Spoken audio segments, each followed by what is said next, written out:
Hi, Matt here. We'd like to ask for your help. One of our big goals for this year is to bring Think Fast, Talk Smart to more and more people around the globe. Please help us by sharing Think Fast, Talk Smart with your friends, coworkers, and family. Also, be sure to rate and follow us. Finally, join our Think Fast, Talk Smart communities on LinkedIn and Instagram. Thanks for your help. Innovation requires effective communication, collaboration, and conflict. I'm Matt Abrahams, and I teach strategic communication at Stanford Graduate School of Business. Welcome to Think Fast, Talk Smart, the podcast. Today, I'm excited to speak with Linda Hill. Linda is a professor of business administration at Harvard Business School. Her research focuses on leadership development, building agile, innovative organizations, and implementing global strategies. Linda is also the author of 3 important and popular books: Becoming a Manager, Collective Genius, The Art and Practice of Leading Innovation and Being the Boss, and The 3 Imperatives of Becoming a Great Leader. Linda, thanks for being here, and thanks to our friends at HBR for allowing us to record in their studio. It's a real pleasure to be with you. Excellent. I look forward to our conversation. Up for getting started? Yes, I am. All right. I find your research really interesting and important. One outcome of your work is your distinction between leading for innovation and leading for change. Can you help us understand the difference between the two? Yes, I'd be glad to. So I am a protege of John Kotter and Warren Bennis, and they taught us that leadership was about dealing with change or coping with change. So leadership was about, if you will, coming up with a vision, communicating that vision, and inspiring people to want to fulfill that vision. I always thought that was leadership. I went out and talked to people who were exceptional leaders of innovation, individuals who had built teams, organizations, or even ecosystems that were able to routinely innovate. And when I asked them, what do they do? What is leadership about? A few of them said to me, well, you know what? I don't even read leadership books because they immediately say you're supposed to have a vision. But you know what? When you're trying to do breakthrough innovation, you have no vision. You don't know the answer. The only reason I took this job is I have no vision. Now, that is actually not completely accurate because everyone that I've studied who's really good at this was a visionary. But they also understood that innovation was not about an individual coming up with an idea or a new idea. Instead, innovation is the result normally of the collaboration of people with diverse expertise and diverse perspectives coming together, being able to collaborate, being able to experiment together and learn as quickly as they can to come up with a solution to some problem or some opportunity. So it turns out that leading innovation, as one of them put it, is the following. It is not about saying to people, I have a vision, follow me to the future. Instead, it's about saying, let me create an environment in which a group of us will be willing and able to co-create that future together. I find this really, really fascinating. Can you explain for us some of the components that go into that culture of innovation or that environment that allows for that innovation to happen? And what role does communication play in that? Communication plays a very important role. It turns out that if, in fact, you want to build a group that can co-create the future together, what you need to think about is, what does innovation really require?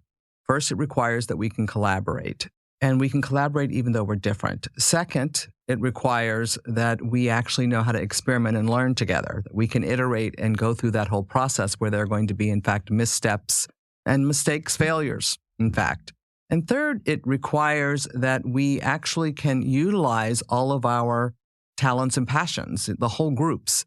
And the final thing is that it turns out that innovation can be fun and exhilarating, but mostly it's emotionally and intellectually very challenging. So that's the reality of what innovation's about. So if you want a group to be able to innovate time and again, what you need to be able to do is first make sure they're willing. How you make sure they're willing is really about your culture. Unless I feel a part of a community and we have some sense of shared purpose, then I don't really want to take the risks associated and do that hard work, that intellectually, emotionally hard work with you to try to come up with something new. So the first thing about the culture is there is this sense of shared purpose. There is a why. If you don't have that purpose, then I don't have a sense of belonging to a community I care about. Now, also what we need to do is we need to have in our community a set of shared values that are consistent with our collaborating, experimenting, and learning together, and taking care of each other because it is such hard work. So there are a set of values that we see in most of these organizations. And finally, related to those values are rules of engagement, how we're supposed to be together. Now, often these are implicit, but what we see in these organizations is that the leaders make them more explicit so that we, in fact, need to communicate in various ways that this is what really matters to us, this is what we value, and this is how we behave. And in terms of behavior, there are two sort of areas of concern. One is how we're going to interact together. We're going to have mutual trust, mutual respect, mutual influence, all easy words to say, very difficult to live. The other set of rules of engagement are really about how we're going to think together, because innovation is really a kind of problem solving. And so the rules about how we're going to think together are, you know what? You need to tell people what your evidence is. Your evidence can be your gut, but admit it. Just say, it's my gut. Now with AI, whatever data, whatever it is, say these are the data. Well, okay, you can tell me this is what I believe and this is why, and you have to provide the evidence. That's the rule. And the second piece is that I can still question you. So you may say to me, everybody can question anybody. You may say, this is what I believe, and it's because of all my experience. And I can say to you, is your experience relevant to what we're doing right now, even if I'm a junior person? And then the last rule of engagement about how we're supposed to think together really is that we're supposed to think holistically.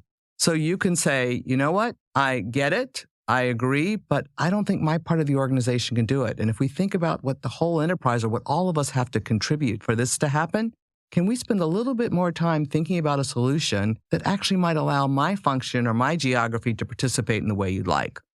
So clearly, communication plays a really important role in establishing a culture and environment where innovation can thrive. We have to be focused on shared purpose, shared values, and thank you for articulating the rules of engagement. I'm curious if you can give us a little more detail about shared values. So shared values, there are 4 shared values, and obviously each organization has its own culture, but we did see these values in all of them. The first is bold ambition. These are organizations where people aren't thinking about just what they should be doing, but what they could be doing. And that bold ambition is what makes it worthwhile for us to even bother to innovate if it's not a big enough idea. And so this is a place where communication really matters, because if you want people to take on bold ambitions, you need to frame it in a way that is inspiring, that actually captures their attention. The second value is collaboration. The third is learning. And the fourth is responsibility. That is, people feel responsible to deliver and do their part to contribute to whatever that shared purpose is. Those values certainly can drive innovation, and I think just drive a healthy organization in general. I'm curious to talk about purpose. Can you help me understand the difference between vision and purpose? Because I can see some people using those words almost synonymously. So vision is about where we're going, and purpose is about why we're going there. And as it turns out, this issue of why we're going there is what really creates that sense of community. And I think why I heard from many people who are really good at innovation is they don't have the vision. Well, they don't have the answer, but they do know what the question is and why it's an important question. So purpose can also be about who we serve. So I've been doing a lot of work on digital transformation. And it turns out that in terms of communication, and the reason why you often want to put in digital tools is so that you can be more agile and you can innovate for your customer. Well, it turns out that if you want people, again, to really take up and adopt and use data, use digital tools, I find that unless you start with purpose, the why, and you can tell a story, a narrative that is a customer-centric narrative about why we should be doing this and why this is going to help the customer, people aren't willing to adopt those tools, that technology, because it's really hard to do it for many people. It's not easy to learn how to do things very differently. And unless they get the why and they buy into that, then they're not going to want to do what you want them to do. Because again, going back to innovation, you cannot tell someone to innovate, you can only invite them. So communication becomes very important because it's an invitation. It's not about, you can't say, I'm the boss, you will innovate. That is useless. You can only invite them. This is why the willing is an important piece of the puzzle. So how do we write invitations or send invitations to people? We think about that a lot when we're doing a party or whatever we're going to do. So when you're trying to invite someone to do something that's really going to be very hard, they have to understand why. And the only way you're going to get what you need out of them is if they share with them what we refer to as their slice of genius. Everybody has a slice of genius. Everyone has talents. Everyone has passions. And what you're trying to do in your communication is help tap into what their talents and passions are, connect them to some collective good, and help them understand the connection between the two. So purpose, the why, is where the alignment comes. It's not about where we're going, because we don't know where we're going. So how you help people understand that and tell a story where they see yeah, I care about that. And I see why you need me to give my all my slice of genius to help do this collective thing we want to do. Hence, the book is called Collective Genius. The concept of slice of genius came from the work I did at Pixar. Mm-hmm. And they talk about everybody having a slice of genius. And when we were thinking about what should we call our book, we felt that collective genius was the only thing we could do. I love that storytelling is a critical component in innovation and declaring purpose. And purpose is really about the why and the sense of urgency. And we talk often on this podcast about knowing your audience when you communicate, when you tell stories. And I love your language around slice of genius. What that really is, to my mind, to my ear, is that you're looking to understand the value that people bring, the unique value.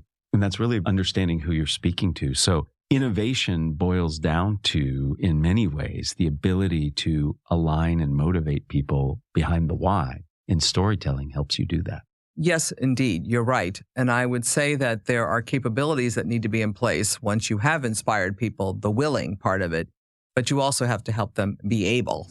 Since we're sitting in HBR's studio, I wanted to highlight an article that you wrote. And in it, you talk about the importance of collaboration, but you also talk about the importance of conflict. Mm-hmm. And I'd love for you to talk about the value of conflict in these processes, because I think so many people listening, and myself included, are conflict averse. We feel conflict is bad. And I think you have a very different perspective on it that I'd love for you to share. This idea of innovation being the result of collaboration is not the result of my work. There's a whole history of that. What we did in our work is look at the connection between leadership and innovation. Because as it turns out, most people who study innovation are either economists or macro sociologists, so they don't really care as much about what the individual leader needs to do. And this is how we discovered we needed to talk a lot more about conflict. And what we saw in our work when we looked at organizations that were very innovative is, yeah, we know we need to collaborate, as I told you, but what's the real test of collaboration? And that is whether or not you can take advantage of all the diversity of thought you need to get that innovative solution. So when you have diversity of thought, by definition, you have the potential for conflict. So if you cannot deal with conflict, then you're either going to compromise a lowest common denominator, or you're going to let one group dominate. So the capabilities really are about how we actually use our diversity of thought in a constructive way and come up with innovative solutions. So the first one is creative abrasion. If you want to have an innovative solution, you as a leader actually want to amplify the differences that are happening, not minimize them. And once they're amplified, if people are talented and passionate, guess what? There's going to be a little bit of tussle. And if you are not comfortable as a leader allowing for that tussle, then you're not going to get the full advantage of that diversity of thought. You're going to cut somebody off. The second one is about creative agility, and that is, can we experiment and learn together? Because you cannot really plan your way to an innovation. You have to act your way to an innovation. So I'm not surprised. Agile methodologies, lean startup, design thinking, all of that stuff, that is really about how you experiment and learn as efficiently as you can. The last capability, which goes to why communication becomes very important too, is creative resolution. And that is about how we make a decision. So we have our tussle and we have our conflict. We might start experimenting, and all along the way, we have to make various decisions. Do we go this way or that way?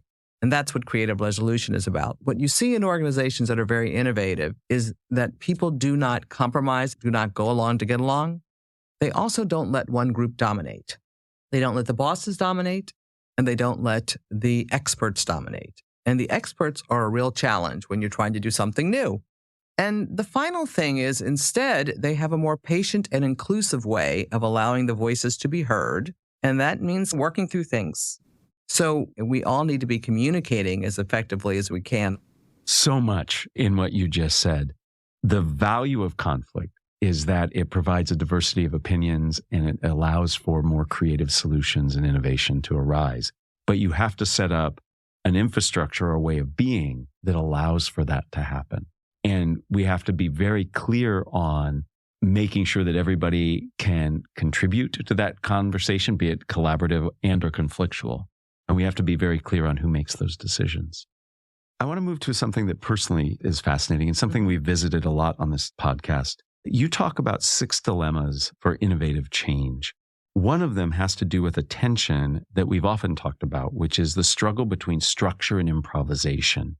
Can you elaborate on this dialectic and how it helps in innovation? So there are these 6 dilemmas or paradoxes that must be managed as you're trying to innovate.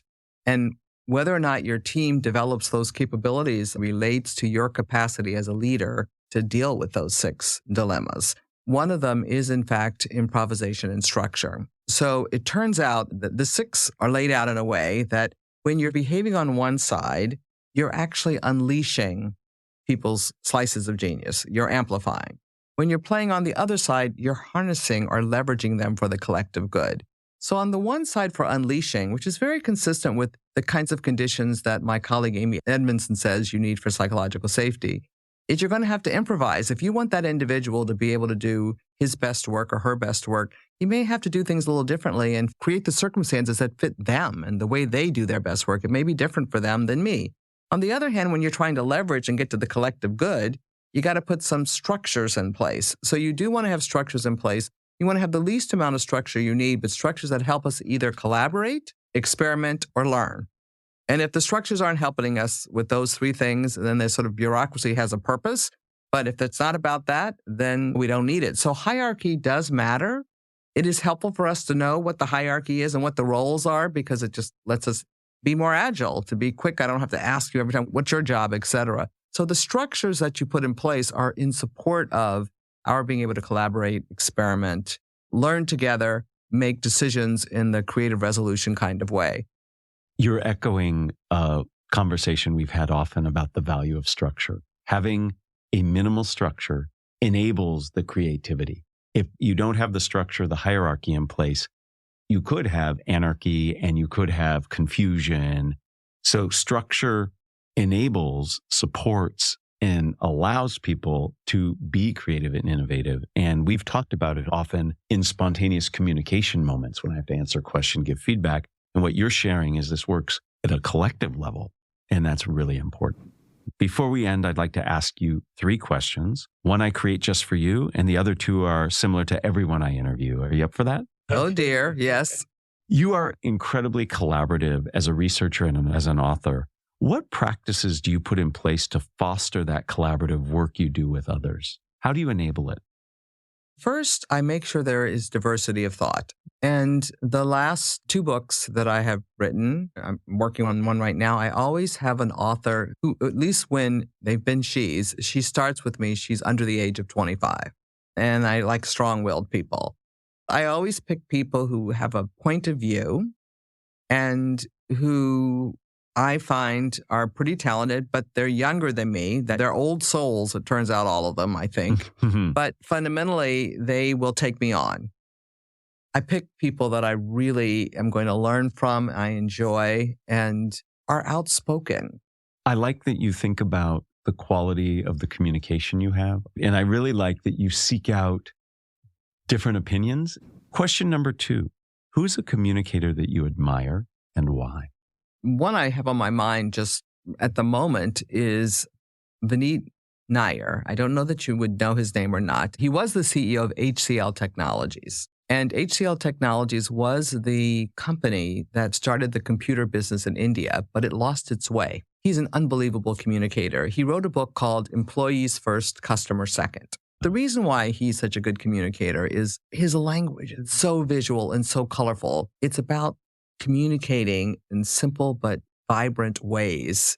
And I highly recommend you look up Employees First, Customer Second, or anything that Vineet has written or said. So what I'm hearing that makes him such a powerful communicator is that he's able to paint a picture with the words. Final question. What are the first 3 ingredients that go into a successful communication recipe? The first, I would say, is there's something about it that is provocative, that gets your attention. It really raises a question, and you're really eager to hear how that question is going to be answered. I think the other thing is that you do, in fact, know your audience. You're empathic enough to know this is the way I need to come at this with this particular group of people because this is the kind of thing they care about. So I think you do take the time to know your audience. I think the other thing about communication, when you're communicating, you are trying to engage someone's head and someone's heart. And to the extent that you can think about both when you're communicating with them, the communication is going to be more powerful. And I think we all meet people that can do the head piece of it very well, and we're impressed and we get it, but then afterwards we don't really remember much of it.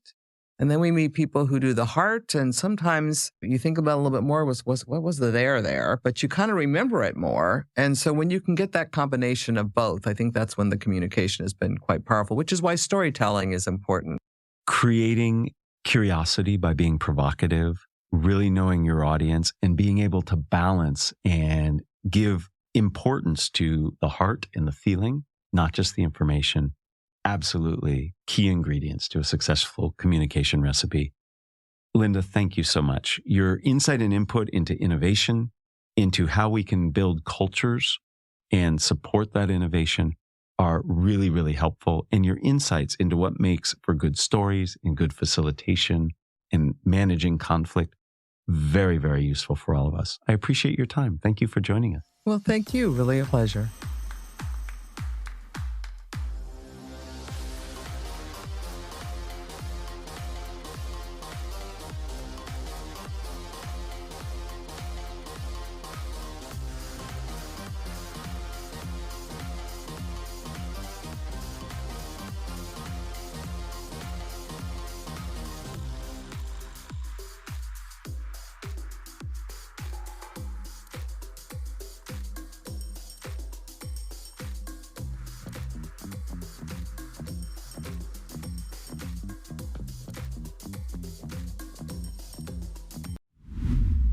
Hi, Matt here.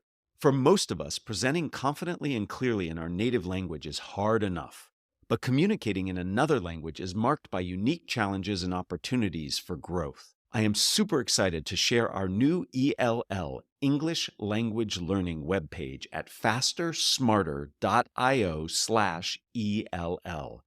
This page is designed to help all non-native English speakers feel less anxious while being more authentic and successful in their communication. In addition to practical advice, you will find Think Fast, Talk Smart episode-specific ELL content, along with links to my favorite English language learning podcast playlist. Please check out fastersmarter.io/ELL.